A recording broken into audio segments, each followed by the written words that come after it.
Hello, नमस्कार। मैं पंकज कुमार स्वागत करता हूं आप सबका हमारे यूट्यूब चैनल अरावली पाठशाला पर, जहां आपको मिलेंगे कक्षा 9, 10, 11, 12 की सभी वीडियो लेक्चर, वो भी निःशुल्क। तो जहां पर मैं आपको पढ़ाऊंगा कक्षा 10 की विज्ञान से शुरू करेंगे हम। और सबसे पहले हम लेंगे अध्याय नंबर 5, जिसका नाम है जैव परक्रम। अध्याय नंबर 5, जिसका नाम है जैव परक्रम। जैव और परक्रम, जैव का मतलब ही है जिसमें क्या हो, जीव अर्थात सजीव, और सजीव में होने वाले परक्रम के बारे में इस अध्याय में हम अध्ययन करेंगे। जैव परक्रम की आवश्यकता क्यों पड़ी? अब जो सजीव है उनको क्या रखना है, सजीव अवस्था अपनी बनाए रखनी है, जैसे कि आप और हम। इसके लिए हम क्या करते हैं, हम खाना खाते हैं, हम सांस भी लेते हैं, हम जो जिन पदार्थों की हमको आवश्यकता नहीं उनका हम क्या करते हैं, उत्सर्जन करते हैं। तो ये जो सारी क्रिया है ये आपस में ही क्या कहलाती है, जैव परक्रम। और जैव परक्रम क्या करेंगी, हमारे शरीर का रख रखाव या मेंटेनेंस करेगी। जैसे कि हम हमारे कोशिका के अंदर कोई क्षतिपूर्ति हो गई या टूट फूट हो गई तो उसकी मरम्मत कौन करेगा, कि इन जैव परक्रमों के माध्यम से ही होती है। तो जैव परक्रम की सामान्य परिभाषा क्या हो जाएगी कि वे सभी परक्रम जो संयुक्त रूप से जीव के अनुरक्षण का कार्य करते हैं जैव परक्रम कहलाते हैं। अनुरक्षण का अर्थात रख रखाव या मेंटेनेंस। संयुक्त रूप से क्यों? क्योंकि अगर आपने सांस लेना छोड़ दिया, या आपने खाना खाना छोड़ लिया, या आपने उत्सर्जन करना छोड़ लिया, या आपने वहन तंत्र ने आपका साथ छोड़ दिया, तो आप मर जाओगे। तो इन जो परक्रम है ये सारे सम्मिलित रूप से ही क्या कहलाते हैं, जैव परक्रम कहलाते हैं। इस अध्याय में हम मुख्यतः 4 जैव परक्रमों के बारे में अध्ययन करेंगे। सबसे पहला है पोषण, दूसरा है श्वसन, तीसरा है वहन, और चौथा है उत्सर्जन। हम बारी बारी से इनका अध्ययन विस्तृत रूप से करेंगे, और वो भी इनका अध्ययन हमको किन किन में करना है, मुख्य रूप से हमको इसका अध्ययन पेड़ पौधों,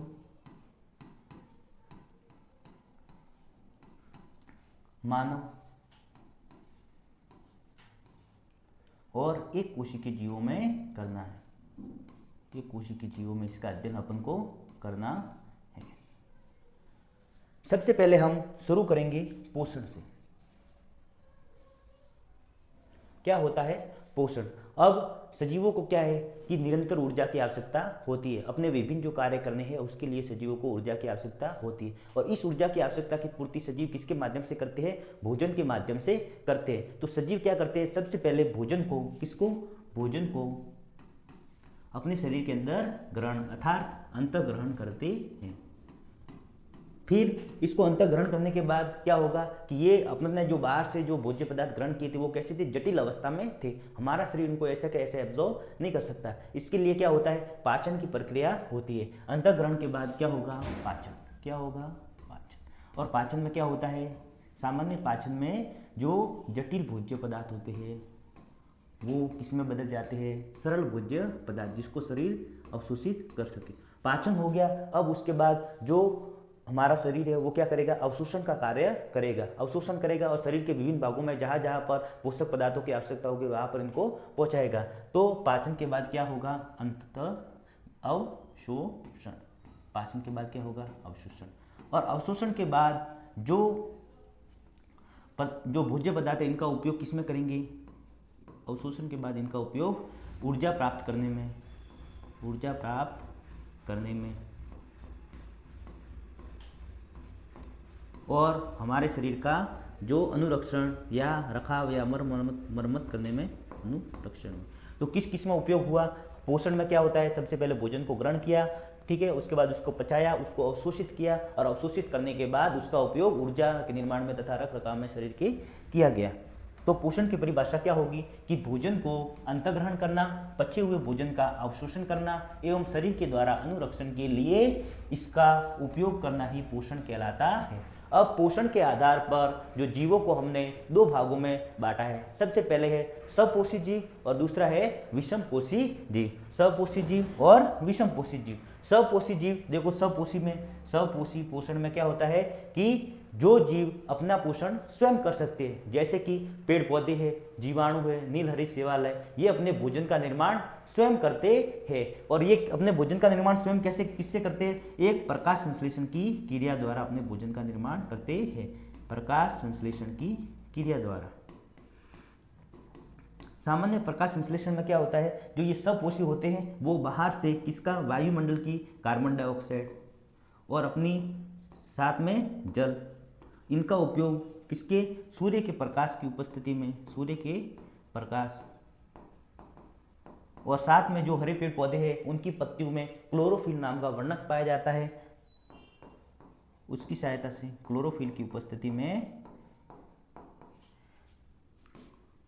ग्लूकोज अर्थात भोजन का निर्माण करते हैं। ग्लूकोज और साथ में ऑक्सीजन को छोड़ते हैं। तो ये क्रिया प्रकाश संश्लेषण कहलाती है। तो स्वपोषी पोषण में क्या होता है कि जीव अपने भोजन का निर्माण स्वयं करते हैं, और इसमें कौन कौन आते हैं, पेड़ पौधे, जीवाणु और शैवाल। कुछ शैवाल होते हैं नील हरित शैवाल उसमें। अब है विषमपोषी पोषण। विषमपोषी पोषण में क्या होता है कि जीव अपने भोजन का निर्माण स्वयं नहीं कर सकता है, वो भोजन के लिए प्रत्यक्ष या अप्रत्यक्ष रूप से किस पर निर्भर होता है, स्वपोषियों पर निर्भर रहता है। जैसे कि आपने देखा होगा कि हम क्या करते हैं, अपना खाना खुद ही बना लेते हैं, लेकिन वो वास्तव में हम अपना खाना नहीं बनाते। अपने जो खाने के लिए अन्न वगैरह जो आए हैं वो हमने प्रत्यक्ष रूप से किससे प्राप्त किए, स्वपोषी पोषण से प्राप्त किए। अब जैसे कि शेर है, शेर ने किसको खाया, हिरण को। उसने भोजन किससे प्राप्त किया, हिरण के मांस से। लेकिन अंतिम रूप से जो हिरण था उसने किसको खाया था, पेड़ पौधों को ही खाया था। तो स्वपोषी पोषण में कौन आ जाएंगे, मानव और अन्य जीव आ जाएंगे स्वपोषी पोषण में। अब पढ़ लेते हम पोषण का वह तरीका जिसमें जीव अपने आसपास के वातावरण में उपस्थित सरल अजैव पदार्थों जैसे कि CO2, पानी, सूर्य के प्रकाश से अपने भोजन को बनाते हैं। उदाहरण है हरे पेड़ पौधे अपना भोजन स्वयं बनाते हैं। स्वपोषी पोषण हरे पौधों में तथा कुछ जीवाणुओं जो प्रकाश संश्लेषण कर सकते हैं में होता है। उसके बाद है विषमपोषी पोषण। पोषण का वह तरीका जिसमें जीव अपना भोजन स्वयं नहीं बना सकता है बल्कि अपने भोजन के लिए अन्य जीवों पर निर्भर होता है। उदाहरण के लिए मानव और अन्य जीव। अब हम जो ये जैव प्रक्रम है वो बारी बारी से सबसे पहले किसमें पढ़ेंगे, पेड़ पौधों में, उसके बाद एक कोशिका के जीवों में, साथ ही साथ मानव में भी पढ़ेंगे। तो सबसे पहले हम प्रकाश संश्लेषण की क्रिया जो पेड़ पौधे अपने भोजन का निर्माण करते हैं उसके बारे में समझेंगे। मैंने आपको बताया था कि इसके लिए किसकी आवश्यकता होती है, CO2। ये पौधे कच्ची सामग्री अपन को क्या चाहिए प्रकाश संश्लेषण में, सबसे पहला है कार्बन डाइऑक्साइड, दूसरे नंबर पर है जल, तीसरे नंबर पर है सूर्य का प्रकाश,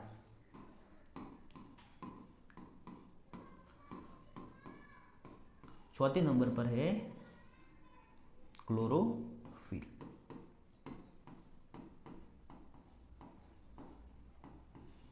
अब ये CO2 है, ये पौधे कहाँ से प्राप्त करेंगे, अपने वातावरण में कार्बन डाइऑक्साइड गैस है उससे, वातावरण से।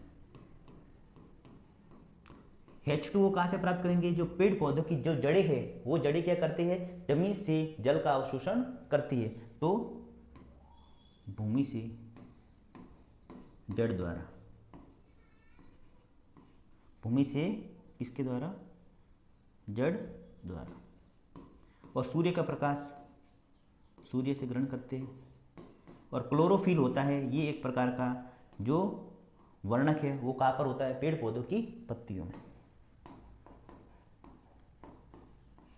ये जो सारे कच्चे पदार्थ आपस में मिलकर क्या करते हैं, जो ग्लूकोज, कार्बोहाइड्रेट और ऑक्सीजन गैस का निर्माण करते हैं। यही क्रिया क्या कहलाती है, प्रकाश संश्लेषण। तो प्रकाश संश्लेषण में क्या होता है कि हरे पेड़ पौधे होते हैं वो कार्बन डाइऑक्साइड, जल का, सूर्य के प्रकाश तथा क्लोरोफिल की उपस्थिति में ग्लूकोज या कार्बोहाइड्रेट का तथा ऑक्सीजन का निर्माण करते हैं। यही प्रक्रिया क्या कहलाती है, प्रकाश संश्लेषण कहलाती है। अब प्रकाश संश्लेषण में मुख्यतः क्या क्या घटनाएं हुई, ये तो लगी अपन को कच्ची सामग्री, और उसके बाद क्या क्या परिवर्तन हुए वो आप देखेंगे।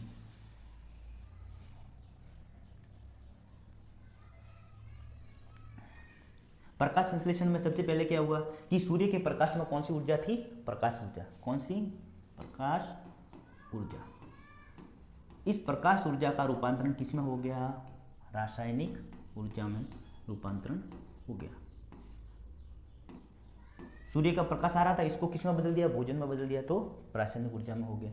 अब उसके बाद दूसरा परिवर्तन क्या होगा कि जो यहाँ से देखो जल आया था, ये जल टूट के किस में, देखो यहाँ पर हाइड्रोजन में और ऑक्सीजन में इसका अपघटन हो गया। तो जल का क्या हो गया, H2O का अपघटन, मतलब ये टूट गया, किस में टूटा, ऑक्सीजन और हाइड्रोजन में टूट गया। अभिक्रिया को संतुलित करते हैं तो जल का अपघटन किसमें हो गया, हाइड्रोजन तथा ऑक्सीजन गैस में इसका अपघटन हो गया।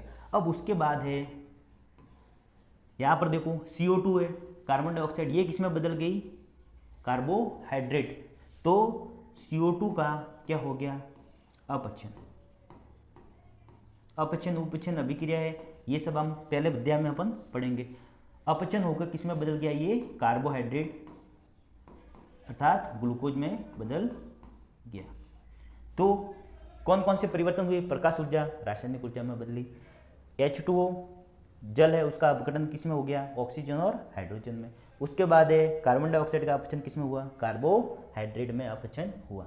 ये देखो प्रकाश संश्लेषण की क्रिया का एक और चित्र है, इसमें देखो क्या हो रहा है, सूर्य का प्रकाश आ रहा है, सूर्य का प्रकाश आ रहा है और पेड़ पौधे क्या कर रहे हैं, वातावरण से कार्बन डाइऑक्साइड, जमीन से जल ले लिया और भोजन का निर्माण कर दिया। साथ में ये क्या छोड़ दी, इसने ऑक्सीजन गैस को वायुमंडल में छोड़ दी और उसी ऑक्सीजन को हम क्या करते हैं, ग्रहण करते हैं। प्रकाश संश्लेषण क्या होता है, वह प्रक्रम जिसमें सबकोशी बाहर से लिए पदार्थों को ऊर्जा के रूप में संचित रूप में परिवर्तित कर देती है। ये पदार्थ क्या है, कार्बन डाइऑक्साइड जल के रूप में लिए जाते हैं जो सूर्य के प्रकाश तथा क्लोरोफिल की उपस्थिति में कार्बोहाइड्रेट में परिवर्तित कर दिए जाते हैं। यही प्रक्रिया क्या कहलाती है, प्रकाश संश्लेषण कहलाती है। अब ये प्रकाश संश्लेषण की अभिक्रिया ये आपको याद रखनी है। तो सबसे पहले देखो कार्बन डाइऑक्साइड ली थी, कार्बन डाइऑक्साइड ली, क्या लिया, जल। उसके बाद सूर्य के प्रकाश और क्लोरोफिल की उपस्थिति में किसका निर्माण कर दिया, ग्लूकोज अर्थात कार्बोहाइड्रेट का निर्माण कर दिया और वापस क्या छोड़ दी, वातावरण में ऑक्सीजन छोड़ दी और साथ में कुछ मात्रा में जल का भी निर्माण हुआ। अब प्रश्न पूछे कि प्रकाश संश्लेषण के लिए आवश्यक कच्ची सामग्री कौन कौन सी है, तो आप क्या बताओगे, सूर्य का प्रकाश, क्लोरोफिल, कार्बन डाइऑक्साइड और जल। कार्बन डाइऑक्साइड वातावरण से प्राप्त की जाती है तथा जल है वो जड़ों द्वारा। अब आपने देखा कि प्रकाश संश्लेषण की क्रिया में पेड़ पौधे क्या कर रहे हैं, CO2 को क्या कर रहे हैं, छोड़ रहे, ऑक्सीजन को ग्रहण कर रहे। लेकिन ये सब गैसों का जो आदान प्रदान हो रहा है, जल है वो जा रहा है और जल है वो जल वाष्प के रूप में उड़ रहा है। ये सारे कार्य कौन करता है, जो एक पत्तियों में एक संरचना होती है जिसका नाम क्या होता है, रंध्र। जिसका नाम क्या होता है, रंध्र के माध्यम से ही ये सारी क्रियाएं होती है। तो रंध्र क्या है कि जो पेड़ पौधे की पत्तियां होती हैं उन पर छोटे छोटे छिद्र होते हैं जिनको क्या बोलते हैं, रंध्र बोलते हैं। और इन रंध्रों के माध्यम से रंध्र क्या काम करेंगे कि सबसे पहला काम करेंगे गैसों का आदान प्रदान करना और दूसरा काम क्या करेंगे, जल वाष्प की क्रिया में ये सहायता इन्हीं के द्वारा होती है। अब अपन ने प्रकाश संश्लेषण पढ़ा था, उसमें कौन कौन सी घटनाएं होती है, देखो क्लोरोफिल द्वारा प्रकाश ऊर्जा को अवशोषित किया जाता है, प्रकाश ऊर्जा को रासायनिक ऊर्जा में रूपांतरित किया जाता है, जल के अणुओं का हाइड्रोजन तथा ऑक्सीजन में अपघटन या टूटना हो जाता है, कार्बन डाइऑक्साइड का कार्बोहाइड्रेट में अपचयन हो जाता है। अब ये जो रंध्र है ये कैसे गैसों का आदान प्रदान करेंगे कि रंध्र की संरचना इस प्रकार होती है कि वो खुलते तथा बंद होते हैं। और ये रंध्र खुलेंगे तथा बंद कैसे होंगे कि ये जो रंध्र की संरचना है, इस रंध्र की ये वाली जो संरचना होती है वो कहलाती है द्वार कोशिकाएं। तो क्या होता है, जब रंध्र के अंदर जल की मात्रा बढ़ जाती है तो इन द्वार कोशिकाओं में क्या बढ़ जाता है, पानी की मात्रा बढ़ जाती है, जिससे ये क्या होगी, फूलेगी। क्या होगी, फूलेगी और फूलने से रंध्र खुल जाएंगे। क्या हो जाएंगे, रंध्र खुल जाएंगे। उसी तरह रंध्र बंद कैसे होंगे कि जब इन द्वार कोशिकाओं में से पानी क्या हो जाएगा, बाहर निकल जाएगा। जब जल वाष्प ज़्यादा निकलती है तो पानी की मात्रा कम हो जाती है और तो ये क्या होगी, सिकुड़ेगी और कैसे हो जाएगी, ये रंध्र बंद हो जाएगा। रंध्र की संरचना अपन ने पढ़ ली, आगे बढ़ते। देखो रंध्र क्या होते हैं, पत्ती की सतह पर जो सूक्ष्म छिद्र होते हैं उन्हें रंध्र कहते हैं। रंध्र के प्रमुख कार्य प्रकाश संश्लेषण के लिए अधिकांश गैसों का आदान प्रदान करना। वाष्पोत्सर्जन की क्रिया में जल रंध्र के द्वारा ही निकल जाता है। अब यहाँ तक अपन ने सपोषियों को पूरा पढ़ लिया। सपोषियों में जो पोषण होता है उसको अपन ने पढ़ लिया। अब हम बारी किसकी है, विषम पोषण विषम पोषी जो जीव है उनके बारे में अपन को पढ़ना है। अब विषम पोषी जो जीव होते हैं उनको 3 भागों में बांटा गया। सबसे पहले प्राणी संपोषण, दूसरा है मृतजीवी पोषण और तीसरा है परजीवी पोषण। प्राणी संपोषण में कौन आते हैं? हम और आप सभी प्राणी पोषण में आते हैं। इसमें क्या होता है, जो भोज्य पदार्थों को अपने शरीर के अंदर ग्रहण किया जाता है और फिर उसका क्या किया जाता है, शरीर के अंदर ही उसको पाचित किया जाता है। तो इसमें कौन आ जाएंगे? मानव और अन्य कुछ जीव हैं वो। मृत जीवी पोषण में क्या होता है कि जो जीव होता है वो क्या करता है, सड़े गले या मृत जीव होते हैं उनसे अपने भोजन को प्राप्त करता है। जैसे कि क्या है, कवक है, उसके बाद है इष्ट फफूंद है, ये सारे मृत जीवी में आते हैं। जीव कैसे मरे हुए जीवों से अपना भोजन प्राप्त करते हैं। और उसके बाद है कवक। परजीवी पोषण, परजीवी में पोषण में वे जीव आते हैं जो क्या करते हैं, दूसरे जीव के ऊपर रहकर उसको मारेंगे नहीं, सिर्फ उससे अपना पोषण प्राप्त करेंगे। जैसे कि अपने सिर के ऊपर कौन है, जुए। जुए क्या करेगी, अपने अंदर से खून को सूचेंगी, लेकिन वो क्या करेगी, अपन को मारेंगे नहीं, अपन से अपने खून से ही वो क्या करेगी, पोषण प्राप्त करेगी। उसी प्रकार आपने देखा होगा कि एक अमरबेल होती है, वो पेड़ के चारों तरफ लिपट के ऊपर की तरफ बढ़ती है। जो अमरबेल होती है उसमें प्रकाश संश्लेषण की क्रिया नहीं होती है। वो अपना पोषण किससे प्राप्त करता है, जिस पेड़ से वो लिपटी हुई है उसी से अपना पोषण प्राप्त करती है। तो परजीवी में कौन कौन आ जाएंगे, जू है, अमरबेल है,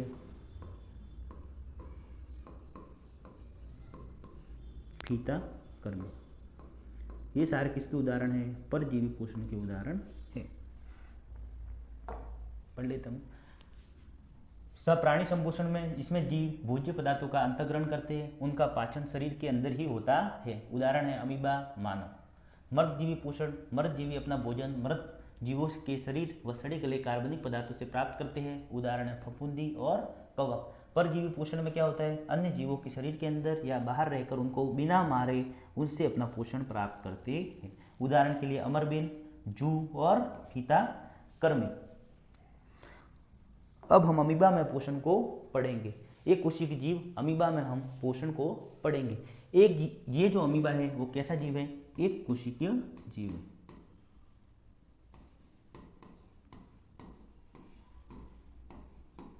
और इसमें क्या एक इसकी विशेषता, ये अपनी आकृति बदल सकता है, आकृति बदल सकता है।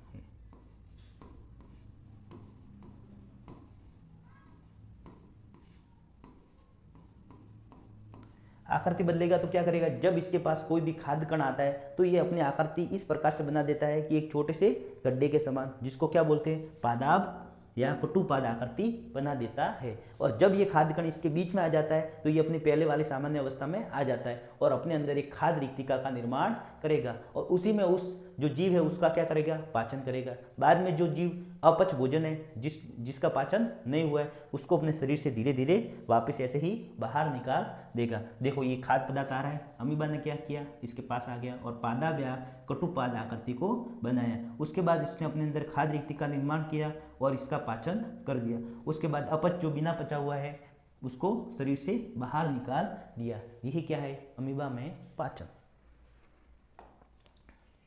अमीबा भोजन को अपने पादाब की सहायता से घेर लेता है। खाद्य रिक्तिका में क्या होता है, जटिल पदार्थों का विघटन सरल पदार्थों में किया जाता है। बचा हुआ अपच कोशिका की सतह की ओर गति करता है और ये पदार्थ शरीर से बाहर निष्कासित कर दिए जाते हैं। एक अन्य जीव है पैरामीशियम, उसमें पोषण कैसे होता है वो अपन पढ़ते हैं। ये देखो, ये पैरामीशियम की संरचना है। तो पैरामीशियम की आप देखोगे इसकी जो बॉडी है इसके ऊपर ये बालनुमा संरचनाएं पाई जाती है, जिनको क्या बोलते हैं, पक्षाभ। क्या बोलते हैं, पक्षाभ। और इन्हीं पक्षाभ की सहायता से जो पैरामीशियम है वो अपना भोजन को ग्रहण करता है। तो पैरामीशियम में पोषण क्या होगा कि पैरामीशियम अपने पक्षाभ की सहायता से भोजन को एक विशिष्ट स्थान से ग्रहण किया जाता है। ये क्या हो गया, पैरामीशियम में पोषण। अब उसके बाद हम पढ़ेंगे सबसे इम्पोर्टेंट, मानव में पोषण। मनुष्य है उसमें पोषण। अब मनुष्य में पोषण के लिए उसमें एक मानव पाचन तंत्र पाया जाता है, जिसको क्या बोलते हैं, आहार नाल बोलते हैं। क्या बोलते हैं, आहार नाल।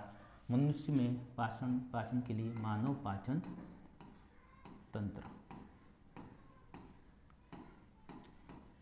जिसको क्या बोलते हैं, आहार नाल।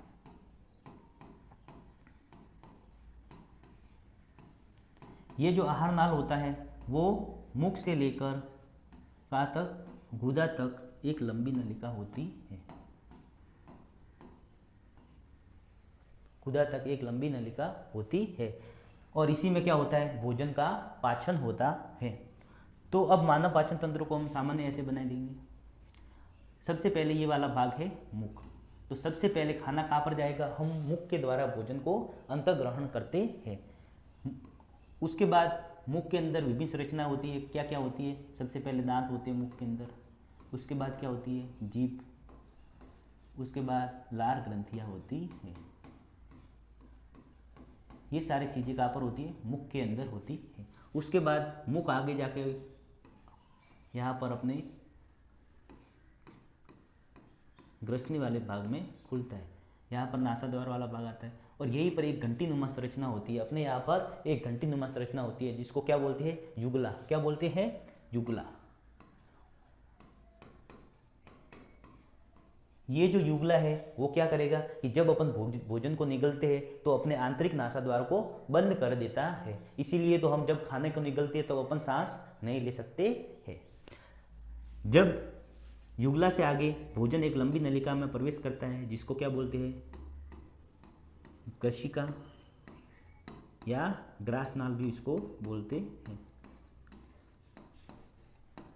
अब ये ग्रासनाल है, इसमें भोजन को पचाने का काम नहीं होता है। ये तो सिर्फ क्या करती है, कर्माकुंचन गति करती है। कर्माकुंचन मतलब कि शीतल और संकुचन होगी, फैलेगी सिकुड़ेगी, फैलेगी सिकुड़ेगी। जैसे अपन घर पर टूथपेस्ट नहीं निकलता है, अपन क्या करते हैं, पीछे से ऐसे दबाते तो आगे से टूथपेस्ट निकल जाता है। सेम उसी प्रकार इसमें क्या होगी, क्रम से इस प्रकार से गति होगी, दबेगी यहाँ से और भोजन आगे की तरफ बढ़ेगा। यहाँ से भोजन आगे बढ़ने के बाद हमारा भोजन कहाँ पर आ जाता है, आमाशय में। कहाँ पर आ जाता है, आमाशय में। इस आमाशय में आ जाता है। अब आमाशय में यहाँ पर भोजन 3 से 4 घंटे तक पड़ा रहता है और आमाशय में क्या होता है, जठर ग्रंथियाँ होती है। क्या होती है, जठर ग्रंथियाँ होती है और इन जठर ग्रंथियों से पाचक रस निकलते हैं। तो आमाशय में कौन होती है, जठर ग्रंथि। इन जठर ग्रंथियों से 3 प्रकार के पाचक रस निकलते हैं। कितने प्रकार के, 3 प्रकार के पाचक रस निकलते हैं जिनको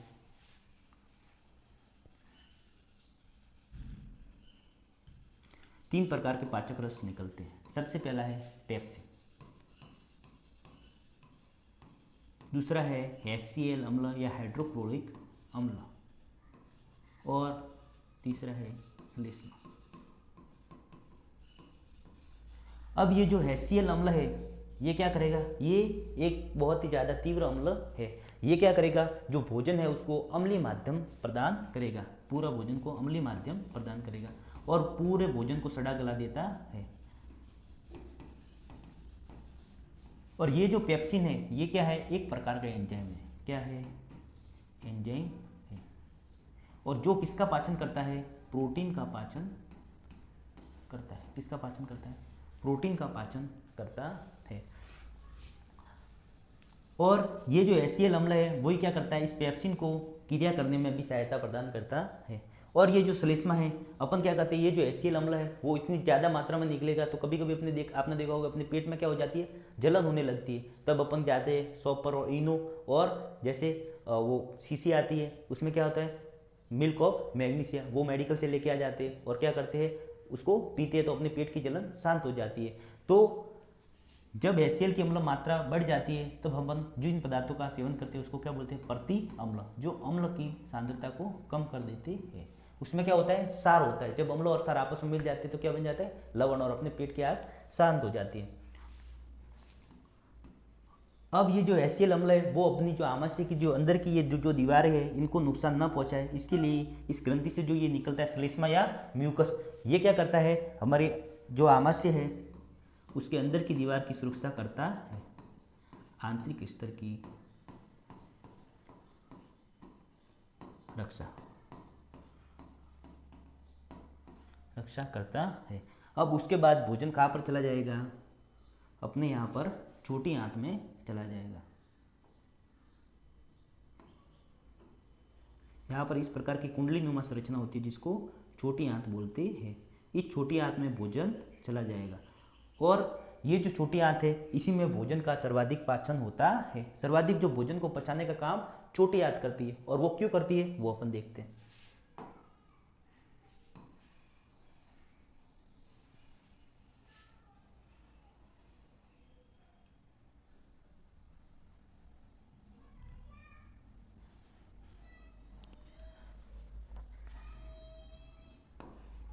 छोटी आंत या सूत्रांत भी इसको बोलते हैं। अब ये जो छोटी आंत है, यहाँ पर एक प्रकार की एक ग्रंथि पाई जाती है जिसको क्या बोलते हैं, यकृत ग्रंथि।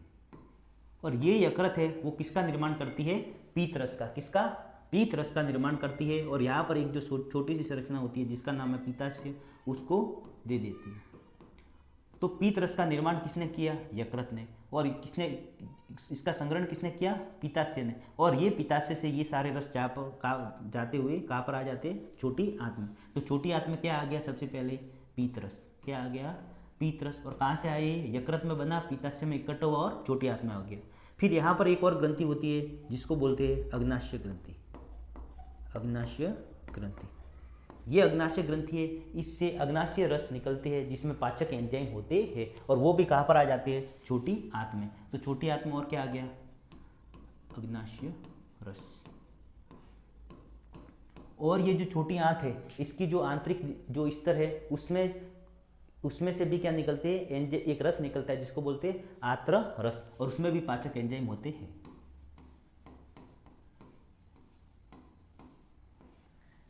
रस जिसमें क्या होते हैं, एंजाइम होते हैं। अब ये सारे रस आकर छोटी आंत में मिल गए, और यही सभी मिलकर क्या करेंगे, पाचन की क्रिया को करेंगे, पाचन की क्रिया को करेंगे। अब ये पीत रस है, ये क्या काम करेंगे कि जो वसा होती है उसका पाचन बहुत ही मुश्किल होता है, क्योंकि वसा ऐसी बड़ी बड़ी गोलिकाओं के रूप में होता है। जब ये पीत रस इस पर क्रिया करेगा और इसको क्या करेगा, ऐसी छोटी छोटी गोलिकाओं में बदल देगा, जिससे क्या होगा, इस पर जो एंजाइम है वो आसानी से क्रिया कर सकेंगे और वसा का पाचन हो जाएगा। और ये जो अग्नाशय रस है, इस अग्नाशय रस से किस किस का पाचन हो जाता है, वसा का, कार्बोहाइड्रेट का और प्रोटीन का। अब पाचन होगा तो इसके लिए एंजाइम की आवश्यकता पड़ेगी। तो ये वसा की जो छोटी छोटी गोलिका, इस पर ये अग्नाशय रस क्रिया करेगा, और इसके लिए इसके पास एक एंजाइम होता है जिसका नाम है लाइपेज। क्या होता है, लाइपेज। और ये लाइपेज इस वसा पर क्रिया करके वसा को वसीय अम्ल, ये वसा क्या जटिल भोज्य पदार्थ है, इसको किस में बदलेगा, वसीय अम्ल और ग्लिसरॉल में।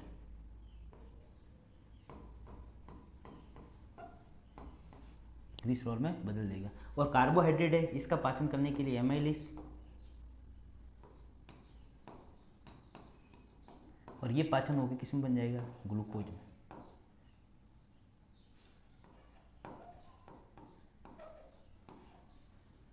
प्रोटीन है, प्रोटीन का पाचन होकर करने के लिए इसमें कौन सा एंजाइम होता है, ट्रिप्सिन। और ये ट्रिप्सिन क्या करेगा, इस जो प्रोटीन है इसको किस में बदलेगा, एमिनो अम्ल में।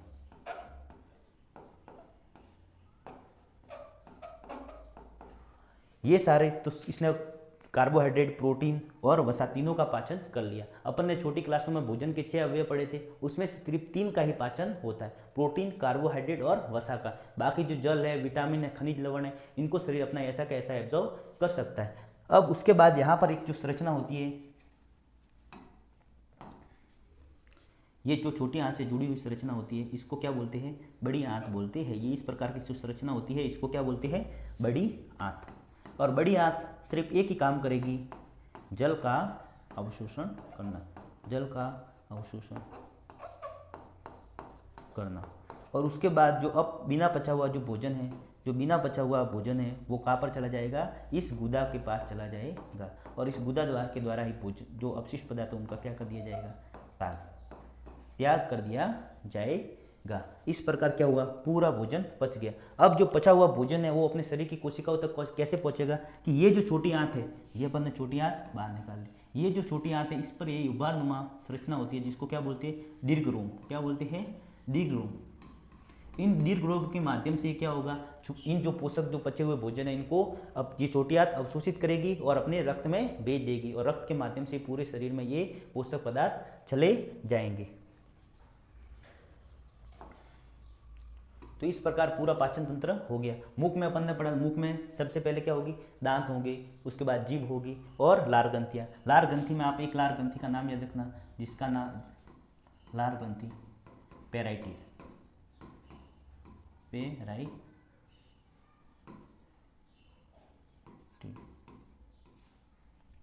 ये पेराइटेड ग्रंथि है।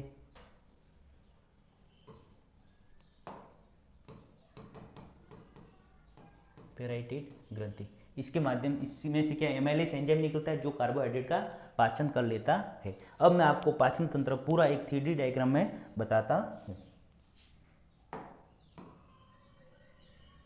ये देखो, ये क्या है, पूरा अपना पाचन तंत्र है। इस पाचन तंत्र में ये सबसे पहले देखो मुख वाला भाग आ गया। कौन सा वाला भाग आ गया, मुख वाला भाग आ गया। और ये जो मुख वाला भाग है और ये यहाँ पर क्या है, लार ग्रंथियाँ है। ये से यहाँ से देखो क्या निकल रही है, ये अपनी आहार नाल या ये अपनी क्या है, ग्रास नलिका। ग्रास नलिका से ये भोजन कहाँ पर आ गया, आमाशय में। और ये यहाँ पर क्या आ गई, छोटी आंत आ गई। और छोटी आंत से भोजन कहाँ पर चला गया, इस बड़ी आंत में चला गया। यहाँ पर देखो ये यकृत ग्रंथि है और ये क्या है, पित्ताशय, और इसके पीछे ही अग्नाशय ग्रंथि है। अब मैं आपको बताता हूँ,